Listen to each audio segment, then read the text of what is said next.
Phantasmagoria 2 ends up really being to do with alien space portals or something, and he ends up... Phantasmagoria turn you on?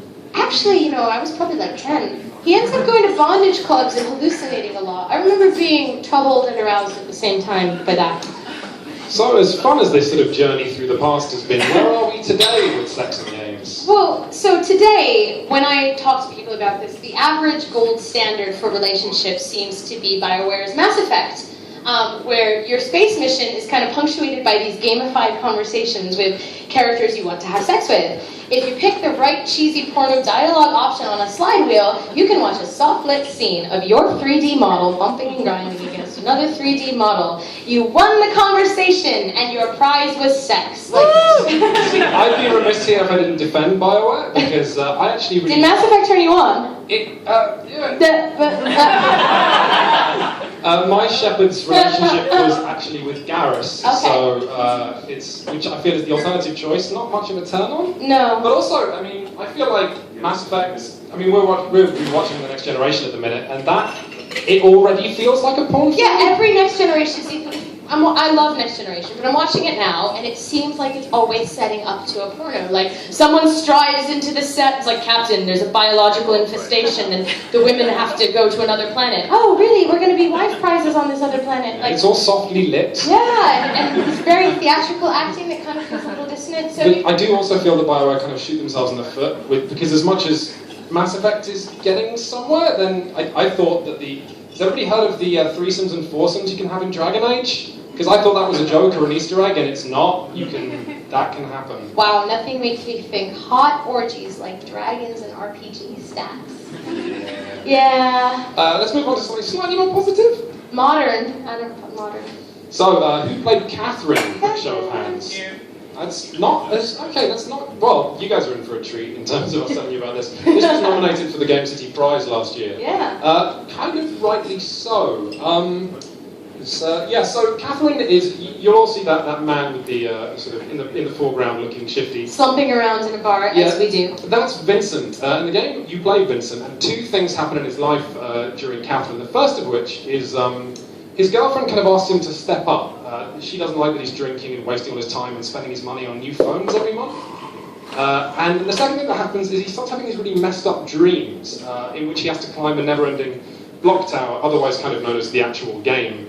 Yeah, the whole game is climbing block towers in his nightmares, and to be fair, I think it's pretty human. Whatever pressures that life puts on you, it's human in times of stress to always have bad dreams about climbing or running. I'm always on stairs in my dreams, so it made sense. And then while Vincent is undergoing all this trouble, a beautiful nubile young girl, also called Catherine, because his girlfriend's called Catherine. There's two Catherines. One has a C, one has a K. With a K. Yeah. Can you remember which is which? Yeah, yes, I can, unlike you. Okay. His long-term partner is the K Catherine, and the new seductress is the C Catherine. You're really terrible at keeping the women straight, that does. Anyway. Thanks, Quintin. So Catherine did also do some interesting stuff with moral decisions.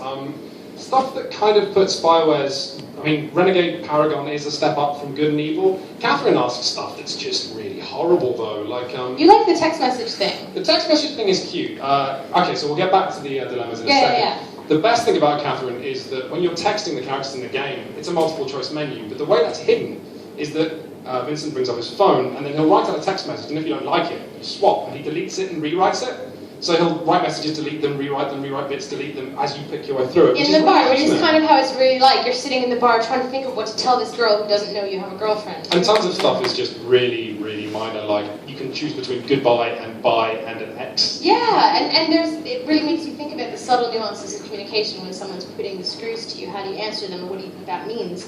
I liked Catherine, I think, a bit more than you overall. I liked that the game constantly asked you to examine where you stood on a spectrum with responsibility at one end and then freedom at the other. That's, I think, a really good and ambiguous way of measuring morality. Are you going to be ultimately loyal to your own wants, or are you going to take responsibility for others? I think that's a way more meaningful than the black, white, good, evil. Yeah, not a lot of people know this as well, but Catherine is a multiplayer game, and what you should do is watch your friend playing it and then yell at them every time they pick from any of the dilemmas. Like, would you sleep with someone else if you knew your partner would never ever find out? If you could know that. Yeah, would you? No.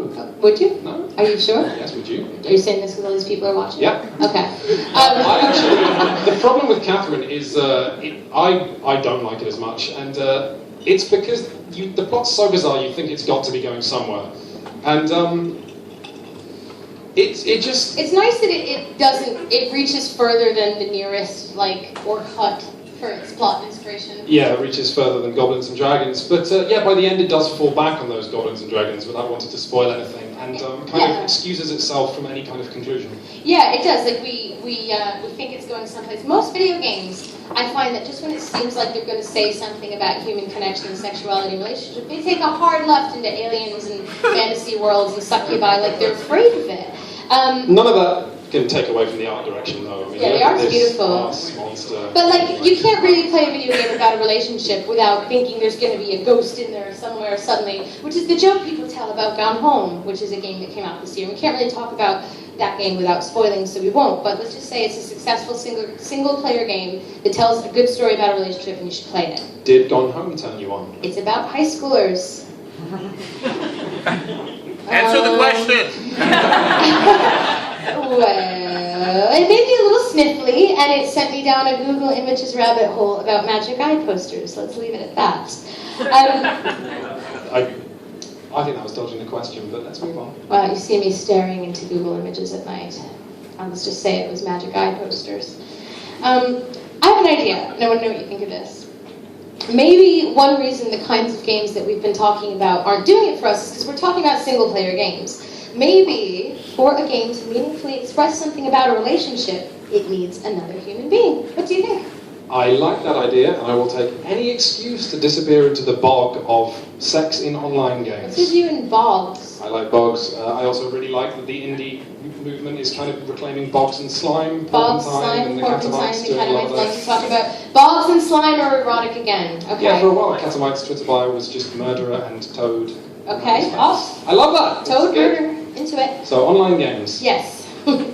So yeah, this is actually another topic I have some experience with.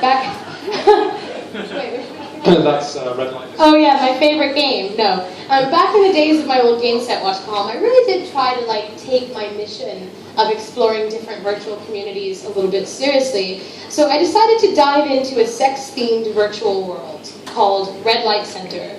You know, people say, no, why don't you just use Second Life? Back then, people thought that Second Life was going to be the next great frontier of business. They didn't understand that blue penises were going to come winging into your corporate presentation. So everyone's like, what if we had a virtual world that was just sex, this Red Light Center? It was very tawdry, the sort of washed neon pink and red aesthetic. It was decorated with banner ads for porn sites, both at the landing page and within the game world.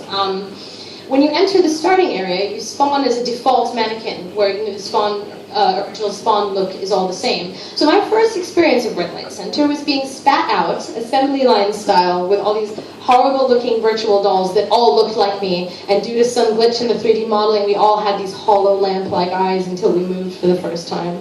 The game offered you really 3 verbs. You could dance, which was, there was a really long list of dance animations, including the worm, because nothing gets me hot like a virtual avatar doing the worm. You could get drunk, or get someone else drunk, because everyone knows sex can't happen unless you're falling down all over yourself or someone else. Or you could kiss, and if you wanted to do more than kiss, such as get naked or have sex with the other avatars, you had to be a subscriber, and it had like a $14.95 a month subscription fee for this. If anyone hasn't been to E3 as well, this is exactly what it's like. Pretty close. Tawdry lighting, corny models, and awkward bumping. Did you get off in Red Light District? Hell no! Can I finish? I mean, my talk not finished. Yeah. Thank you. Anyway, it was post-apocalyptic, this Red Light Center virtual world.